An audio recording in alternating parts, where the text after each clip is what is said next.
Outra condição adversa de tempo é a enchente, né? Então, relacionado também aí à chuva, né? A condição adversa de chuva especificamente, dentro da condição de tempo, chuva, podemos ter a aquaplanagem e podemos ter a enchente, né?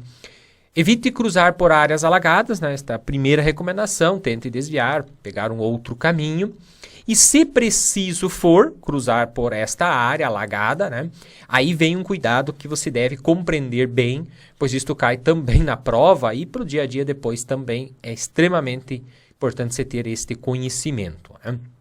Então, como deve você fazer isto? Engate uma primeira marcha, tá? Nunca mude de marcha durante o trajeto onde você está na água, onde você está nesta pista com enchente, né, com água na pista, e mantenha acelerado o veículo até cruzar totalmente. Não desacelere durante este trajeto. Por quê? No momento que você desacelera, poderá, né, ou melhor, vai, né, entrar água pelo escapamento do veículo. Então, assim, você está acelerando lá. No momento que você desacelera, o que faz? Ele puxa ar pelo escapamento e neste puxar o ar, ele pode puxar a água junto e ir até o motor e o motor apaga e o motor desliga, tá? Então, não desacelere e, desta mesma forma, não troque de marcha. Então, coloque uma primeira marcha, acelere e mantenha acelerado. Para você conseguir manter uma velocidade, às vezes menor, se for o caso, você deverá controlar na embreagem esta velocidade, mas mantendo sempre o acelerador preso, ou seja, mantendo ele numa mesma aceleração, ok? Após cruzar por esta área alagadiça, você deverá testar os freios, pois eles podem molhar ali as pastilhas de freios, disco, como for o tipo de freio, e isto ter algum problema no momento da necessidade de uma frenagem. Muito bem. Outra condição adversa de tempo é a neblina ou a cerração, né? Muitos até me questionam, André, neblina e cerração são a mesma coisa? Não. A neblina seria uma garoa fina, vamos dizer assim, uma chuvinha fina, tá?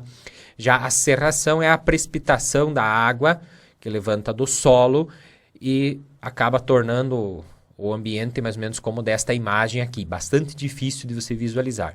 Porém, tanto a neblina quanto a cerração geralmente tornam a tua visibilidade desta forma aqui, né? Lembre-se também que nesta condição o pavimento fica úmido, escorregadio, também diminuindo a aderência dos pneus ao solo. Então, além de diminuir a visibilidade muito drasticamente, ele também diminui a sua aderência ao solo. Cuidados, então, com a neblina ou a cerração. Acender a luz baixa, novamente, né, a situação da luz baixa, ou pelo menos a luz de posição. Aumente a distância do veículo à sua frente, da mesma forma como na chuva, como ele diminui a aderência dos pneus, precisa aumentar a distância. Reduzir a velocidade, não utilizar o farol alto piora a sua visibilidade.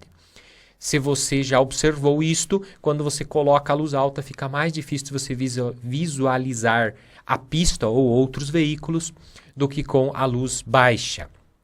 E caso tenha muita dificuldade de continuar trafegando, pare também em um local seguro, novamente, fora da pista. Chuva de granizo, outra condição adversa de tempo. No caso da chuva de granizo, né, chuva de pedra, para quem não compreende, a melhor coisa que você pode fazer é parar num local seguro a fim de aguardar a passagem desta chuva de granizo. Por dois motivos. Uma, pela visibilidade que reduz bastante e depois pelo risco de danificar o seu veículo, né? Chuva de granizo ela poderá quebrar para-brisas e danificar totalmente a lataria. Então procure sempre que possível, né, parar num local seguro. Aumente a distância também dos demais veículos, são alguns cuidados aí. Redobre a atenção, reduz a velocidade se for necessário continuar trafegando e pare somente em local seguro. E motocicletas, mais ainda, deverão procurar um local coberto, pois a chuva de granizo poderá, inclusive, ferir você, motociclista, se você estiver num local sem uma cobertura adequada. Condição adversa de fumaça. A fumaça ela não é um fenômeno climático, porém ela causa uma falta de visibilidade muito parecida da neblina ou da cerração. Por este motivo, ela é considerada uma condição adversa de tempo. Então tome muito cuidado, a fumaça pode trazer uma certa confusão. Peraí, mas fumaça é condição adversa de tempo? Sim. Ela foi incluída como uma condição adversa de tempo devido a isso que eu comentei. Ele torna-se um local com falta de visibilidade, né? E aumentando aí o risco de acidentes. Cuidados, né? Aumente a distância também dos demais veículos, redobre a atenção, reduz a velocidade antes de adentrar a esta nuvem de fumaça. Feche os vidros dos automóveis para não entrar a fumaça dentro do seu veículo. Não frear bruscamente dentro da nuvem de fumaça, pois às vezes um veículo que está vindo atrás de você não está muito atento, pode acabar colidindo em seu veículo. E jamais parar dentro da nuvem de fumaça. Outras condições adversas de tempo que nós temos, não vou comentar muito de cada uma delas, pois são condições não muito comuns, né, na nossa região, que seria a neve, o vento forte, né, não é um vento qualquer, mas um vento forte, né, o calor excessivo, até nós temos no Brasil em várias regiões, né, e o frio também na região do sul. São condições que aumentam o risco de acidentes.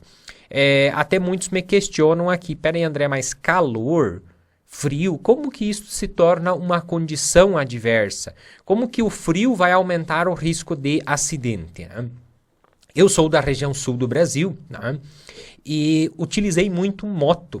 A motocicleta no inverno, no frio, sei lá, 6 horas da manhã, com menos 2 graus negativos, aí, você trafegando com a sua motocicleta, ali com a mão segurando o guidão, aquilo congela a tua mão. Aquilo fica muito fácil de você acabar se desequilibrando aí, até caindo da motocicleta. Inclusive já caí da motocicleta praticamente congelado em cima dela, né?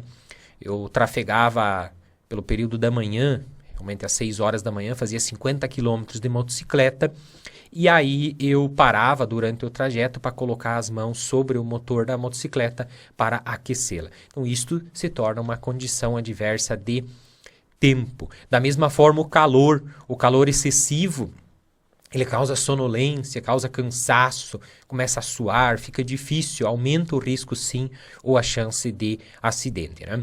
Da mesma forma a neve ou o vento se torna um risco. A neve, inclusive, a pista fica bastante escorregadia, bastante difícil para dirigir em neve para quem não possui habilidade. Como no Brasil a gente não tem a neve, nós não temos este problema, esta condição aqui, mas se você, condutor habilitado aqui, que pode dirigir em outros países, for em alguns países como, por exemplo, Chile, Argentina, onde você encontra a neve, se deverá tomar alguns cuidados específicos referentes a esta condição adversa de neve. Muito bem, fechamos aqui mais um tópico da nossa aula de direção defensiva e falamos aí então da condição adversa de tempo, ok? Então já fechamos 2 condições adversas, condição adversa de luz e agora a condição adversa de tempo. E até o nosso próximo tópico.